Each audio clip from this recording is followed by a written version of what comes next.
मतलब डेली, पता है, डेली इधर उधर जाना पड़ता है इस कैमरे को सही करने के लिए। क्या कैमरा है भाई यार। डेली इसके साथ वो करना पड़ता है मैनेज, है ना। अब मैं दिख रहा हूँ, चलो जल्दी से एक बार क्लास के साथ जुड़ जाएंगे। नमस्कार सभी को, कैसे हैं आप लोग? उम्मीद है शानदार, जिंदाबाद, जबरदस्त होंगे और बहुत ही बेहतरीन तरीके से अपनी तैयारी में लगे होंगे। तो साथियों, सभी को जय महाकाल। लास्ट टाइम हम लोग क्या पढ़ रहे थे? तो मेरे ख्याल से आरबीआई के बारे में ही पढ़ रहे थे, और अगर मैं ठीक ठाक याद कर पा रहा हूं तो आरबीआई में हमने बहुत सारी बातें थी वो पढ़ ली थी, जैसे कि रिजर्व बैंक ऑफ इंडिया के बारे में इतनी सारी बातें हमने देखी थी, क्या काम करता है, इसका प्रबंधन कैसे किया जाता है, आरबीआई के क्या क्या कार्य हैं, ये भी हम पढ़ रहे थे, है ना। और मेरे ख्याल से इसके सारे के सारे कार्य हमने पढ़ लिए थे। साख नियंत्रण करना, मौद्रिक नीति, बैंकों का बैंक, ये सब के सब इसके कार्य थे। अब हमें ऐसे तो आज पढ़ना है मेरे दोस्त आपका ये साख नियंत्रण, लेकिन मैं साख नियंत्रण से पहले आपको एक चीज बताना चाहता हूं, इसके गवर्नर के बारे में, क्योंकि हमने पहले ऊपर कहीं भी गवर्नर के बारे में चर्चा नहीं की है ना। तो गवर्नर के बारे में मैं थोड़ी सी चर्चा कर देता हूं, उसके बाद में हम साख नियंत्रण पर चलेंगे। तो आरबीआई के गवर्नर के बारे में थोड़ी सी बातें हमें करनी पड़ेगी। तो लिखेंगे आरबीआई के गवर्नर। आरबीआई गवर्नर के बारे में हम दो चार बातें पढ़ेंगे, मुश्किल से मुझे 3-4 मिनट का समय दे दीजिए, तो आपको यहां पर और स्पष्टता हो जाएगी, कभी यहां से सवाल आए तो आप अच्छे से बना पाए। देखो, आरबीआई के गवर्नर की अगर मैं बात करूं तो सवाल यह पूछा जा सकता है कि बताइए आरबीआई के गवर्नर की नियुक्ति किसके द्वारा की जाती है, इनको कौन अपॉइंट करता है? तो आरबीआई गवर्नर की जो नियुक्ति है वो भारत सरकार के द्वारा की जाती है। किसके द्वारा? भारत सरकार के द्वारा। तो पहली बात तो हम यही लिखेंगे कि इनकी नियुक्ति किसके द्वारा की जाती है। नियुक्ति का मतलब होता है अपॉइंटमेंट। नियुक्ति का मतलब क्या होता है? अपॉइंटमेंट। तो इनको अपॉइंट कौन करता है? तो भारत सरकार इनको अपॉइंट करती है। किसके द्वारा मेरे दोस्त? भारत सरकार के द्वारा। तो भारत सरकार द्वारा इनको अपॉइंट किया जाता है। और गवर्नमेंट ऑफ इंडिया, याद रखना, जीओआई में लिख देता हूं, गवर्नमेंट ऑफ इंडिया के द्वारा इनको अपॉइंट किया जाता है। दूसरी बात, कितने समय के लिए किया जाता है, इनका कार्यकाल कितना होता है? कार्यकाल, कार्यकाल बोले तो टेन्यूअर के बारे में हम बातचीत करते हैं कि इनका कितना समय काल रहता है, टेन्यूअर कितना रहता है, टेन्यूअर कितना रहता है, कार्यकाल कितना रहता है। तो मेरे दोस्त याद रखना, इनका कार्यकाल रहता है 3 वर्ष का। 3 सालों के लिए इनकी नियुक्ति की जाती है। कितने वर्षों के लिए? 3 सालों के लिए इनकी नियुक्ति की जाती है, ये बात आपको याद रखना है। अब देखो, आरबीआई के गवर्नर के बारे में अगर इतनी सारी चर्चा निकली तो मैं कुछ बातें आपसे यहां पर बताना चाहूंगा कि इसके पहले गवर्नर कौन थे, आरबीआई के फर्स्ट गवर्नर कौन थे। तो इनका नाम था सर ऑसबोर्न स्मिथ। क्या नाम था? Sir Osborne Smith. तो लिखेंगे sir Osborne Smith. Sir Osborne Smith नाम था। तो आरबीआई के पहले गवर्नर कौन थे? सर ऑसबोर्न स्मिथ मेरे दोस्त इनके पहले गवर्नर थे। सर ऑसबोर्न स्मिथ जो है वो इनके पहले गवर्नर थे, ये बात आपको याद रखना है। ओके, चलो भाई, इसके दूसरे गवर्नर की हम बात करते हैं कि आरबीआई के सेकंड गवर्नर कौन थे। तो आरबीआई के सेकंड गवर्नर की मैं बात करूं तो इनका नाम था जेम्स टेलर। क्या नाम था? James Taylor. जेम्स टेलर मेरे साथियों दूसरे गवर्नर थे आरबीआई के। फिर लिखेंगे आरबीआई के तीसरे गवर्नर कौन थे, थर्ड गवर्नर कौन थे? उनका नाम था सीडी देशमुख। क्या नाम था? सीडी देशमुख। उनका नाम था सीडी देशमुख, चिंतामणि द्वारकानाथ देशमुख। चिंतामणि द्वारकानाथ देशमुख।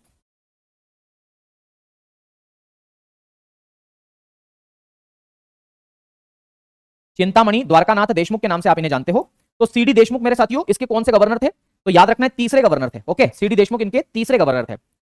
और चिंतामणि द्वारकानाथ देशमुख जो थे ना, ये मेरे साथियों पहले भारतीय गवर्नर थे। ये बाकी जो थे ना, ये दोनों विदेशी थे, पर ये पहले भारतीय थे। तो इसमें आप एक और चीज नोट डाउन कर लें, ये पहले भारतीय गवर्नर, या ऐसा लिखें आरबीआई के फर्स्ट इंडियन गवर्नर। आरबीआई के पहले भारतीय गवर्नर, आरबीआई के पहले भारतीय गवर्नर है ये। आरबीआई के पहले भारतीय गवर्नर है। आरबीआई के पहले भारतीय गवर्नर ये है मेरे साथियों। और इन्हीं के समय पर आरबीआई का राष्ट्रीयकरण भी किया गया। ओके, तो लिखेंगे इन्हीं के समय पर आरबीआई का राष्ट्रीयकरण किया गया था, है ना। लिखेंगे इन्हीं के समय पर, इन्हीं के समय पर आरबीआई का राष्ट्रीयकरण किया गया, नेशनलाइजेशन किया गया। आरबीआई का राष्ट्रीयकरण, आरबीआई का राष्ट्रीयकरण किया गया, है ना, नेशनलाइजेशन किया गया। आप जानते ही हैं कि 1 जनवरी 1949 को आरबीआई का राष्ट्रीयकरण किया गया था। चलो अगली बात। अब अगला सवाल यह पूछा जा सकता है कि ये जो आरबीआई है ना, इसके 25वें गवर्नर कौन थे। हम क्यों बात कर रहे हैं 25वें गवर्नर की? क्योंकि सवाल इनसे पूछा जा सकते हैं। तो उनका नाम था शक्तिकांत दास। ये 25वें गवर्नर थे जिनकी मैं चर्चा कर रहा हूं। तो याद रखना है, शक्तिकांत दास इनके 25वें गवर्नर थे। शक्तिकांत दास, शक्तिकांत दास जो कि 2018 से आरबीआई के गवर्नर थे, और 2024 में 11 दिसंबर को, है ना, 11 दिसंबर तक इनका समयकाल रहा है, इसलिए इनकी चर्चा करना जरूरी होता है। तो ये 25वें गवर्नर थे जिनका नाम था शक्तिकांत दास। अभी वर्तमान गवर्नर कौन है? तो याद रखना है मेरे दोस्त, है ना, वर्तमान गवर्नर की मैं बात करूं जो कि 26वें नंबर के गवर्नर है, तो लिखेंगे 26वें गवर्नर, 26 था, या आप लिखे वर्तमान गवर्नर। 26वें या फिर वर्तमान गवर्नर की मैं बात करूं तो कौन थे वर्तमान गवर्नर या 26वें गवर्नर की अगर हम चर्चा करें तो इनका नाम था मेरे साथियों संजय मल्होत्रा।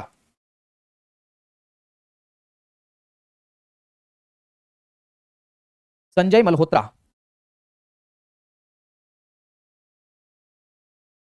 संजय मल्होत्रा जी जो है वो इसके 26वें गवर्नर है। बस ये इतनी बातें मुझे आपको यहां पर बतानी थी। ओके, आओ अब एक नीति मुझे बतानी है, साख नियंत्रण क्या होता है। देखो साख नियंत्रण का मतलब क्या होता है, सुनना सभी लोग ध्यानपूर्वक।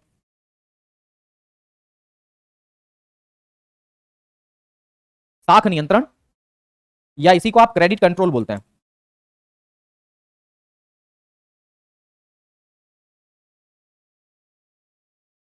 साख नियंत्रण या क्रेडिट कंट्रोल के नाम से आप इसे जानते हैं। ओके, साख नियंत्रण या क्रेडिट कंट्रोल। अब देखो मैं यहां पर एक बात आपको बताना चाहता हूं कि साख का मतलब क्या होता है, क्योंकि हमारे लिए बड़ी चीज होती है साख। साख का मतलब क्या होता है, तो साख का सिंपल सा मतलब होता है धन से, पैसों से। तो साख की अगर मैं बात करूं तो साख का मतलब होता है धन, या साख का मतलब होता है पैसा, साख का मतलब होता है वित्त, मुद्रा, मनी बोल देते हैं आपसे। इसी को एक और नाम से बोला जाता है तरलता, याद रखना है तरलता। तो साख का मतलब तरलता भी होता है, तरलता। तरलता का मतलब पैसा ही होता है, लिक्विडिटी। इसको अंग्रेजी में बोलते हैं लिक्विडिटी। बाकी सबका आपको अंग्रेजी पता ही है, धन, पैसा, वित्त, मुद्रा, इनको मनी बोल देते हैं। लेकिन तरलता एक नया शब्द है, हो सकता है आपके दिमाग में ये शब्द पहले कभी आपने ना सुना हो, तो मैंने आपको ये बता दिया कि साख का मतलब जो होता है वो तरलता, धन, पैसा, मुद्रा, वित्त, ये सब होता है। ओके, तो ये साख का मतलब होता है। तो साख का सिंपल सा एक मतलब आपको समझ में आ गया कि साख का मतलब होता है पैसा या धन कौड़ी। अब याद रखना, साख नियंत्रण का सिंपल सा मतलब ये होता है कि पैसे पर नियंत्रण रखना। अगर मैं एक बात आपको बताऊं कि बाजार के अंदर अगर पैसा बढ़ जाए, सुनना मेरी बात को, एक कंडीशन में आपको बता रहा हूं, अगर मार्केट में हर व्यक्ति के पास में पैसा ज्यादा हो, इसका मतलब है कि बाजार में क्रेडिट अगर ज्यादा हो, ये ऊपर एरो गया, इसका मतलब है कि ज्यादा है। अब आप ही मुझे बताना, अगर हर व्यक्ति के पास में पैसा है, मान लो हो सकता है सैलरी आई हो, अगर बाजार में पैसा ज्यादा होगा तो क्या होगा, मुझे एक बात बताना।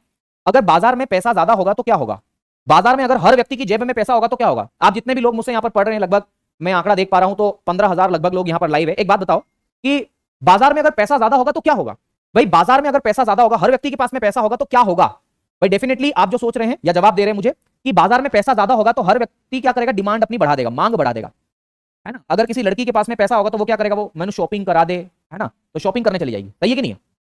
कपड़े ले लेगी, ज्वेलरी ले लेगी, पता नहीं दुनिया भर की चीज ले लेगी, मेकअप प्रोडक्ट और ये सब। तो बाजार में पैसा ज्यादा होगा तो डिमांड भी बढ़ जाएगी, यही कहना चाहता हूं। अगर आपकी जेब में पैसा ज्यादा होगा तो डिमांड बढ़ जाएगी, और डिमांड बढ़ जाएगी इसका मतलब है कि आपकी परचेसिंग पावर, क्रय शक्ति भी बढ़ जाएगी। इसका मतलब क्या होता है, डिमांड ज्यादा होने का मतलब है क्रय शक्ति, या हम बोले परचेसिंग पावर, मतलब खरीदने की क्षमता ज्यादा हो जाएगी। इसको हम बोलते हैं परचेसिंग पावर, क्रय शक्ति, या इसी को हम क्या बोलते हैं, परचेसिंग पावर के नाम से आप इसे जानते हैं। तो मैं आपको फिर से बताता हूं एक बार कि बाजार में अगर पैसा ज्यादा होगा तो डिमांड बढ़ जाएगी, और डिमांड बढ़ने की वजह से क्रय शक्ति जो है, परचेसिंग पावर जो है वो भी बढ़ जाएगी। कोई दिक्कत नहीं होनी चाहिए, परचेसिंग पावर बढ़ जाएगी, ये बात आपको समझ में आ गई होगी, है ना। तो बाजार में पैसा ज्यादा होने से लोगों की डिमांड बढ़ेगी, और डिमांड बढ़ने की वजह से मेरे साथियों परचेसिंग पावर जो है वो भी क्या हो जाएगी, बढ़ जाएगी। ओके, कोई दिक्कत वाली बात नहीं होना चाहिए, ठीक है।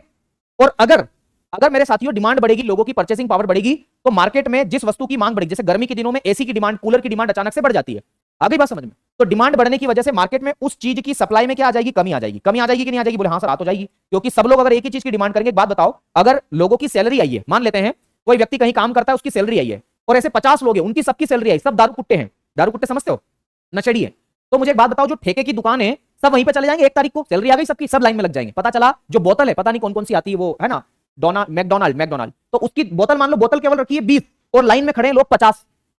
बताओ क्या होगा, सप्लाई कम हो गई, डिमांड ज्यादा हो गई। तो ऐसी कंडीशन में मेरे साथियों, जब सप्लाई कम हो जाती है तो ऐसी कंडीशन में क्या होगा, वो दुकानदार बोलेगा तो आज तो मजे ही मजे, बोले चांदी चांदी है, तो वो क्या करेगा, कीमतों को क्या कर लेगा, बढ़ा लेगा। बढ़ाएगा कि नहीं बढ़ाएगा, बोले बिल्कुल बढ़ाएगा। तो प्राइस बढ़ जाएगी, और प्राइस का बढ़ना ही क्या कहलाता है, महंगाई कहलाता है। प्राइस का बढ़ना क्या कहलाता है मेरे दोस्त, महंगाई कहलाता है, महंगाई। तो प्राइस का बढ़ना ही क्या कहलाता है, महंगाई, या इसी को हम इन्फ्लेशन के नाम से जानते हैं। प्राइस का बढ़ना क्या कहलाता है, महंगाई कहलाता है, या इसी को हम इन्फ्लेशन के नाम से जानते हैं। इन्फ्लेशन या मुद्रास्फीति या महंगाई बढ़ जाएगी। ओके, हाँ वही मैकडोनाल्ड बोलते हैं ना, जो भी बोलते हो अपने क्या करना, पर अपने को तो समझ में आना चाहिए। मुझे पता है आपको उसी से ज्यादा अच्छे समझ में आएगा, इसलिए मैंने उसका एग्जांपल लिया।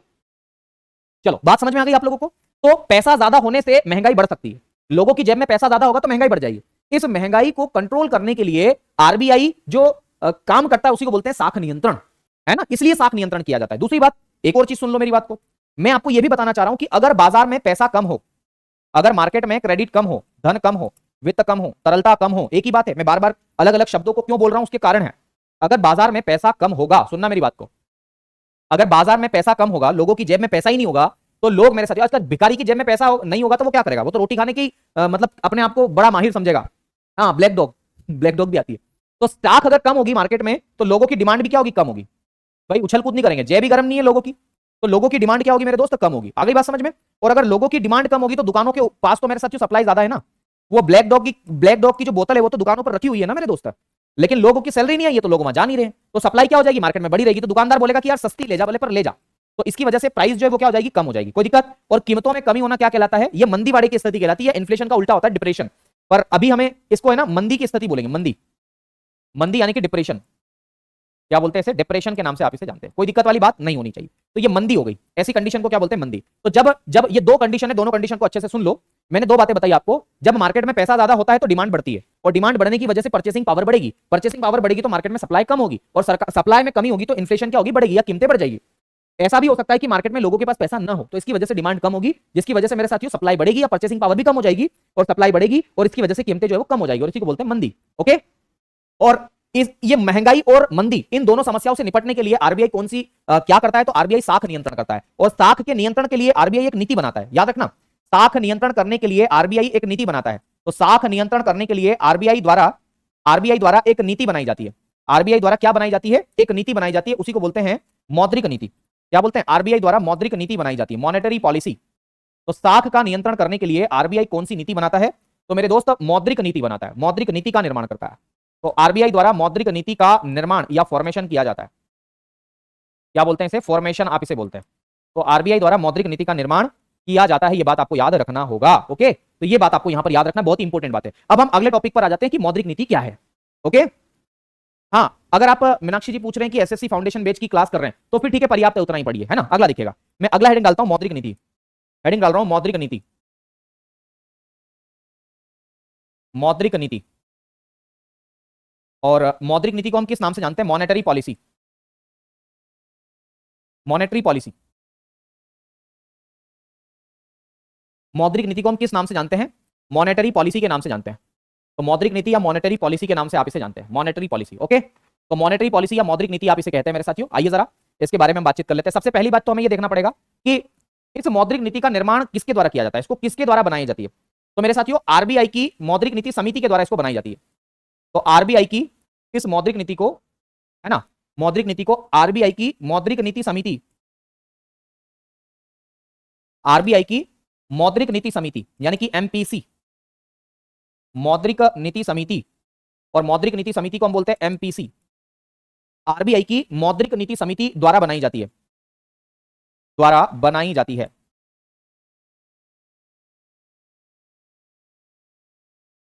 आरबीआई की मौद्रिक नीति द्वारा बनाई जाती है ना। अभी मैं बताऊंगा ये एमपीसी क्या है, क्या बोलते हैं इसको, चिंता मत करना। आपके एग्जाम में से सवाल आया है कि एमपीसी का फुल फॉर्म क्या है।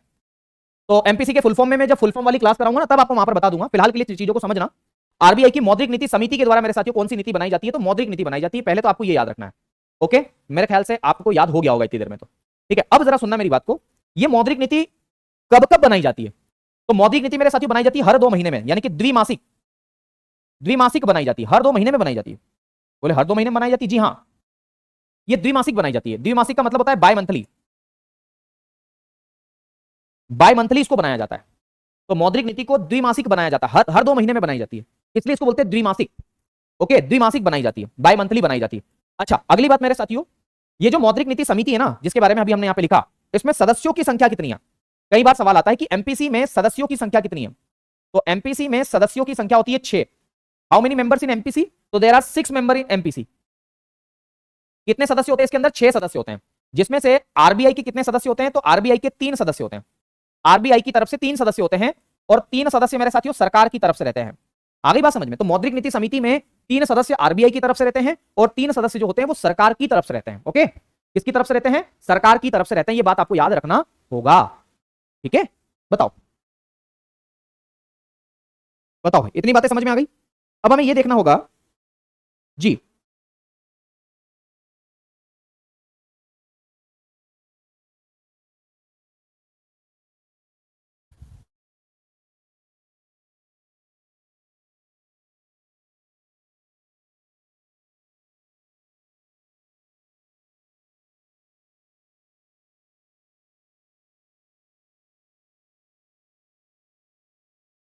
चलो बताओ, यहां तक की बातें ओके है?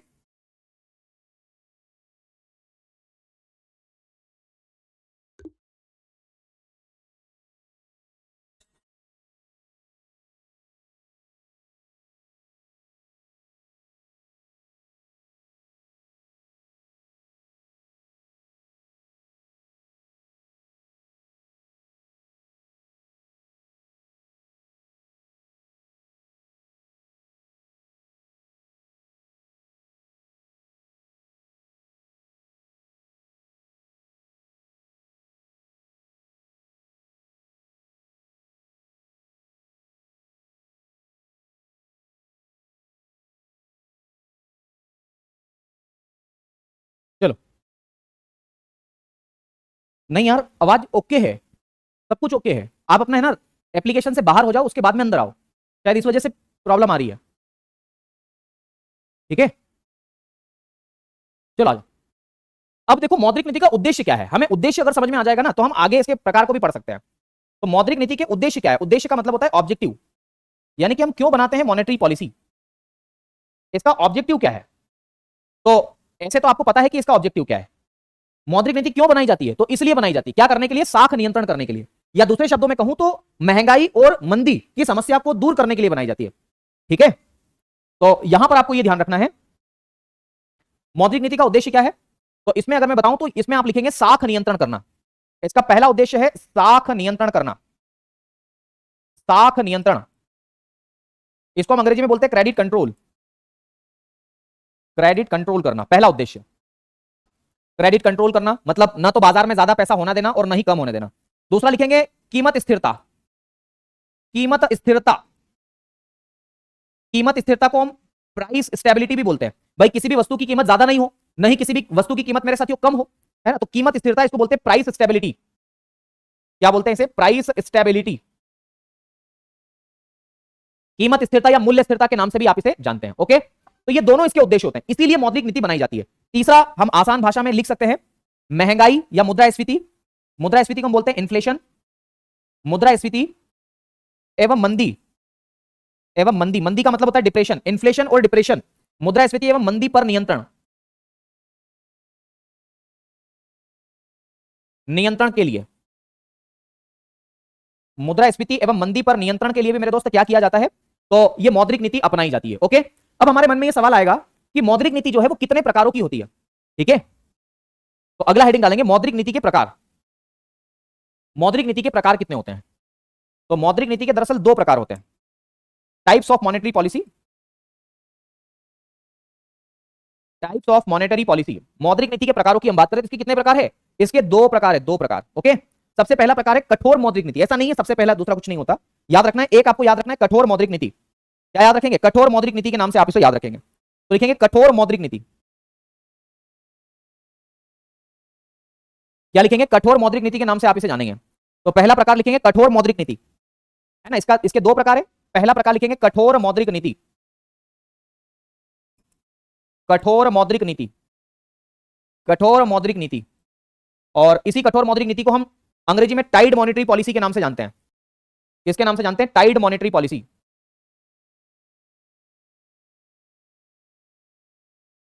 टाइड मॉनेटरी पॉलिसी, कठोर मौद्रिक नीति, ये पहला प्रकार है इसका, है ना। पहले इसी के बारे में पढ़ लेते, कठोर मौद्रिक नीति को क्यों अपनाया जाता है। तो इसमें लिखेंगे यह महंगाई को दूर करने के लिए अपनाई जाती है। इसमें पहला बिंदु क्या लिखेंगे? तो यह मुद्रास्फीति या महंगाई, यह मुद्रास्फीति, यह मुद्रास्फीति या इन्फ्लेशन, इकोनॉमिक्स की भाषा में तो इन्फ्लेशन ही बोलेंगे ना महंगाई को। तो यह मुद्रास्फीति, यह मुद्रास्फीति को, महंगाई को कम करने के लिए अपनाई जाती है। यह महंगाई को कम करने या महंगाई पर नियंत्रण के लिए अपनाई जाती है, के लिए अपनाई जाती है। तो अगर महंगाई पर कंट्रोल करना है तो हमें मेरे दोस्त क्या करना पड़ेगा? कठोर मौद्रिक नीति बनानी पड़ेगी। ओके, अगली बात मेरे दोस्त, अगली बात, इसमें क्या किया जाता है? तो इसमें ब्याज दर को बढ़ाया जाता है। तो लिखेंगे इसमें ब्याज दर, इंटरेस्ट रेट, इसमें ब्याज दर या इंटरेस्ट रेट को बढ़ाया जाता है।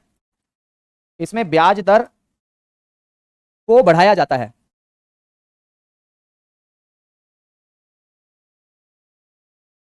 ओके, तो मैंने लिखा कि इसमें ब्याज दर को क्या किया जाएगा? बढ़ाया जाएगा। और मुद्रास्फीति से निपटने के लिए, कम करने के लिए कौन सी नीति बनाई जाएगी? तो याद रखना है कठोर मौद्रिक नीति बनाई जाएगी, जिसको हम लोग किस नाम से जानते हैं? टाइट मॉनेटरी पॉलिसी के नाम से जानते हैं। ओके, ये भी मैंने आपको बता दिया। अगर मैं इसको एक बॉक्स में लिखना चाहूं तो मैं क्या लिख सकता हूं?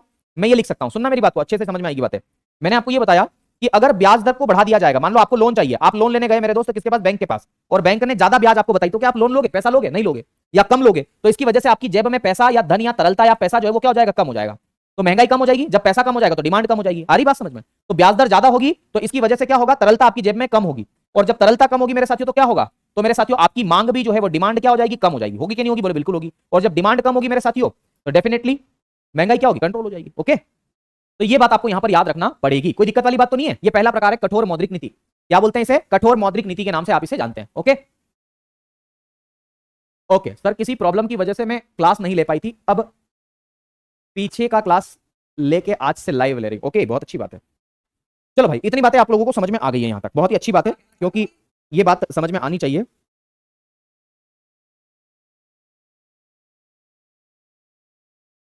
बढ़े आगे बढ़े।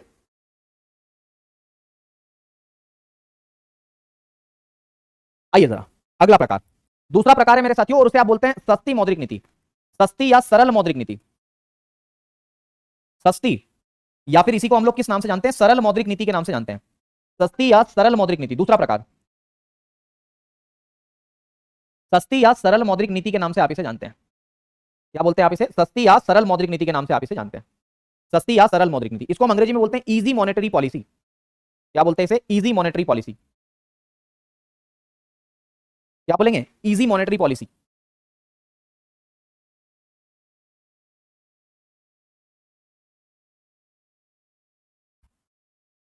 इजी मॉनेटरी पॉलिसी या सस्ती मौद्रिक नीति के नाम से आप इसे जानते हैं।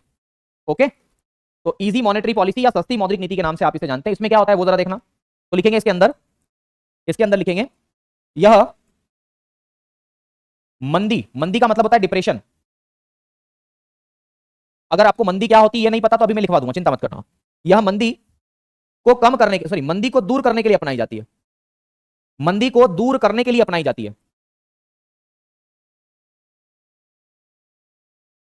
यह मंदी को दूर करने के लिए अपनाई जाती है। ओके, दूर करने के लिए अपनाई जाती है, अपनाई जाती है। तो मंदी को दूर करने के लिए अपनाई जाती है कौन सी मौद्रिक नीति? सरल मौद्रिक नीति। ठीक है। अनुराग दुबे, सर मेरा हेयर झड़ गया है इसलिए मेरा कॉन्फिडेंस खत्म हो गया है। नौकरी ले लोगे ना सरकारी तो बाल झड़ गए हो, चाहे टकले हो गए हो, गंजे हो गए, उससे क्या फर्क पड़ता है ना? कोई ना कोई तो मिल ही जाएगी, चिंता मत करो, सरकारी नौकरी होगी तो तुम जो सोच रहे हो उससे भी कहीं गुना बेहतर मिलेगी। ओके, तो यह मंदी की समस्या को दूर करने के लिए मेरे साथियों अपनाई जाती है। अब मैं आपको बता दूं कि ये मंदी क्या होती है। मंदी का मतलब क्या होता है? तो मंदी का मतलब होता है बाजार की एक ऐसी स्थिति, लिखेंगे मंदी का मतलब क्या होता है?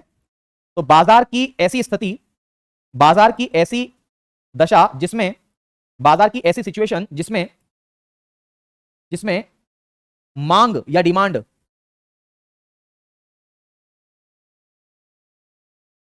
जिसमें मांग बहुत कम हो किंतु आपूर्ति बहुत ज्यादा हो। आपूर्ति का मतलब होता है सप्लाई। मांग बहुत कम हो किंतु आपूर्ति बहुत ज्यादा हो।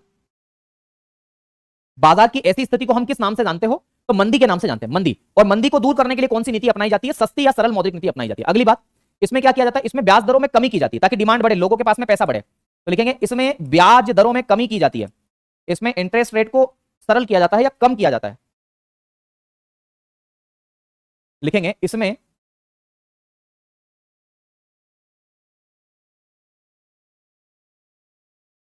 इसमें ब्याज दरों, इंटरेस्ट रेट, इसमें ब्याज दरों को कम किया जाता है, इंटरेस्ट रेट को डिक्रीज कर दिया जाएगा, को कम किया जाता है। इसमें ब्याज दरों को कम किया जाता है। इसमें क्या किया जाएगा? ब्याज दरों को कम किया जाएगा, है ना, ताकि लोगों की डिमांड बढ़े। अब देखना, मैं बताता हूं आपको कि ब्याज दरों को कम करने से क्या होगा। मैं जैसे आपको बताऊं कि अगर ब्याज दर कम हो जाएगी तो क्या होगा? अगर इंटरेस्ट रेट कम होगी तो मेरे साथियों लोग ज्यादा से ज्यादा लोन लेंगे और उसकी वजह से लोगों के पास में लिक्विडिटी या तरलता क्या होगी? बढ़ेगी, धन बढ़ेगा। और धन बढ़ने से मेरे साथियों क्रय शक्ति क्या होगी? बढ़ जाएगी, वापस से क्रय शक्ति क्या हो जाएगी? बढ़ जाएगी। हमारा यही तो उद्देश्य है क्रय शक्ति तो बढ़ाना है, लोगों की जेब में पैसा ही तो बढ़ाना है, इसीलिए तो हम सस्ती मौद्रिक नीति को अपना रहे हैं। अब एक और बात मैं आपको बता दूं कि सस्ती मौद्रिक नीति को हम विस्तारित मौद्रिक नीति भी कहते हैं, है ना। तो आप इसमें यह भी लिख सकते हैं इसके अन्य नाम में कि इसको विस्तारित एक्सपांशनरी मॉनेटरी पॉलिसी, विस्तारित नीति क्या बोलते हैं इसे, एक्सपांशनरी, एक्सपांशनरी मॉनेटरी पॉलिसी, है ना। या फिर इसी को उदारवादी नीति भी बोलते हैं, लिबरल पॉलिसी, उदारवादी, लिबरल पॉलिसी भी आप इसे कह देते हैं। ओके, तो सस्ती मौद्रिक नीति को विस्तारित नीति या उदारवादी नीति के नाम से भी जाना जाता है। हाँ जी बिल्कुल, किसने जवाब दिया है, ये गर्व उपाध्याय। गर्व कह रहे हैं कठोर मौद्रिक नीति को संकुचित, कंप्रेस्ड भी बोल सकते हैं, बिल्कुल बोल सकते हैं। तो याद रखना, आप चाहें तो यहां लिख सकते हैं, है ना, बिल्कुल लिख लो, अच्छी बात है। तो याद रखना, इस कठोर मौद्रिक नीति को संकुचित मौद्रिक नीति, कंप्रेस्ड मॉनेटरी पॉलिसी बोलते हैं। संकुचित मौद्रिक नीति, संकुचित मौद्रिक नीति, इसको बोलते हैं कंप्रेस्ड मॉनेटरी पॉलिसी। कंप्रेस्ड, क्या बोलते हैं इसे, कंप्रेस्ड मॉनेटरी पॉलिसी के नाम से आप इसे जानते हैं, है ना। आगे बात समझ में, बहुत ही आसान सी चीज है। तो ये मौद्रिक नीति के बारे में भी मैंने आपको पढ़ा दिया, सस्ती मौद्रिक नीति और कठोर मौद्रिक नीति। कोई दिक्कत यहां तक किसी को, जल्दी से एक बार मुझे बता दो कि हाँ सर यहां तक कोई दिक्कत नहीं। अब हम बात करेंगे मौद्रिक नीति के कौन कौन से उपकरण हैं, टूल्स कौन कौन से हैं, जल्दी से बताओ एक बार प्लीज, रिवीजन कर लो जल्दी से। लो भाई पहले इसको पढ़ो, जल्दी से एक बार पढ़ लो, जल्दी जल्दी जल्दी, देर मत करो। सर आज मुझे धोखा मिला है, मेरा पढ़ाई में भी मन नहीं लग रहा है, क्या करूं। चलो बढ़े, आगे बढ़े। धोखा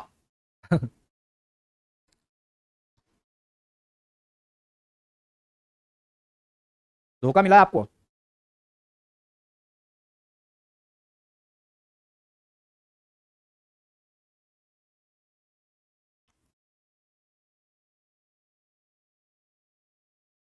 बताओ भाई बताओ, बढ़े आगे बढ़े। अब देखो आगे, बिल्कुल सही। अब हमें लिखना है मौद्रिक नीति के, लिखेंगे मौद्रिक नीति के उपकरण कौन कौन से, टूल्स कौन कौन से, इंस्ट्रूमेंट कौन कौन से। आइए जरा हेडिंग डालेंगे भाई, सवाल यहां से आपके एग्जाम में आता है। मौद्रिक नीति के उपकरण,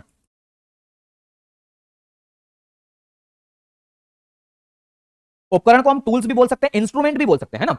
तो घबराना मत कि यार ये एक जगह टूल्स लिखा फिर इंस्ट्रूमेंट लिख दिया, कोई दिक्कत नहीं। मौद्रिक नीति के इंस्ट्रूमेंट कौन कौन से हैं, इंस्ट्रूमेंट और टूल्स ऑफ मॉनेटरी पॉलिसी के नाम से आप इसे जानते हैं। ओके, तो मौद्रिक नीति के उपकरणों को दो भागों में डिवाइड करके देखते हैं। कितने भागों में, दो भागों में। एक को बोलते हैं मात्रात्मक उपकरण, क्या बोल देते हैं, मात्रात्मक उपकरण। और इसके लिए हमारे पास में अंग्रेजी शब्द देखो, मात्रा का मतलब होता है क्वांटिटी, तो इसको हम बोलते हैं क्वांटिटेटिव टूल्स, क्वांटिटेटिव टूल्स या क्वांटिटेटिव इंस्ट्रूमेंट भी आप इसे बोल सकते हैं। ऐसे तो मैंने इंस्ट्रूमेंट्स आपको ऊपर लिखवा दिया है, यहां पर टूल्स लिख लो, है ना। क्वांटिटेटिव टूल्स या इंस्ट्रूमेंट बोल देते हैं, आपको याद रखना है मैंने क्या बताया। ओके, तो एक होता है मात्रात्मक उपकरण और एक को हम बोलते हैं गुणात्मक उपकरण। गुण का मतलब होता है क्वालिटी, है ना, क्वालिटी। सर जी आप बोलते हो तो ऐसा लगता है कि सॉरी खा रहे हो। सॉरी क्या होता है, सॉरी। एक को हम लोग क्या बोलते हैं, गुणात्मक उपकरण, मात्रात्मक, और एक और क्या है, गुणात्मक। या फिर इसी को है ना, गुणात्मक को अंग्रेजी में बोलते हैं क्वालिटेटिव, क्वालिटेटिव। या इसी को एक और नाम से जाना जाता है, इसको हम चयनात्मक के नाम से भी जानते हैं। चयनात्मक, चयनात्मक का मतलब होता है सिलेक्टिव टूल्स। चयनात्मक का मतलब क्या होता है, सिलेक्टिव टूल, सिलेक्टिव। तो सिलेक्टिव भी आप इसे बोल सकते हैं, सिलेक्टिव। तो गुणात्मक या चयनात्मक, है ना, इसे इसे आप चयनात्मक भी बोल सकते हैं, चयनात्मक। और चयनात्मक को आप क्या बोलते हैं अंग्रेजी में, सिलेक्टिव टूल्स के नाम से आप इसे जानते हैं। सिलेक्टिव टूल्स के नाम से आप इसे जानते हैं। ये दो प्रकार के उपकरण है मौद्रिक नीति के। आओ जरा एक एक के बारे में हम चर्चा करते हैं। सबसे पहले हम बात कर लेते हैं मेरे साथियों मात्रात्मक उपकरण के बारे में। कम से कम इसके बारे में हम लिख तो लेते हैं कि कौन कौन से हैं, ताकि कल हम उसी के बारे में डिस्कशन करें। तो मात्रात्मक उपकरणों में मेरे साथियों एक आता है रेपो रेट,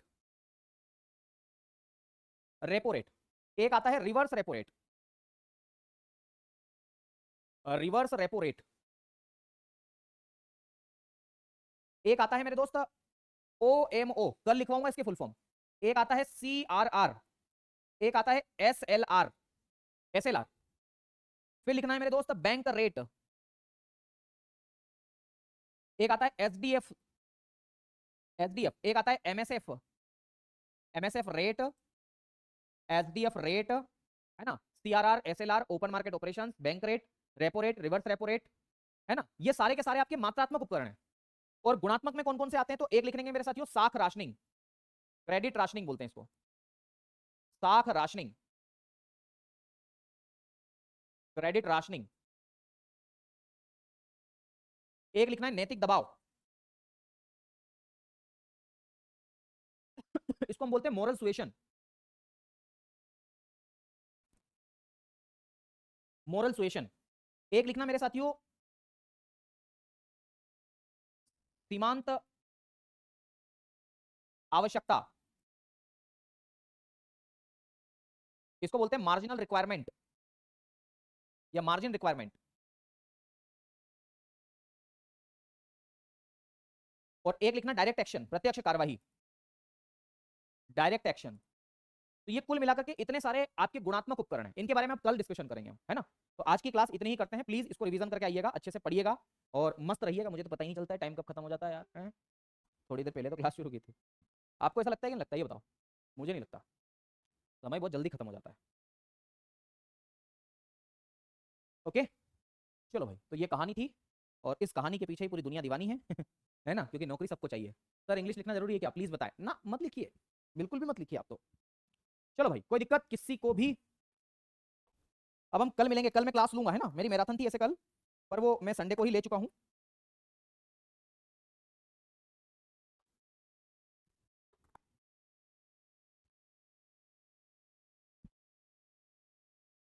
ओके, चलिए, शुक्रिया, धन्यवाद, जय महाकाल।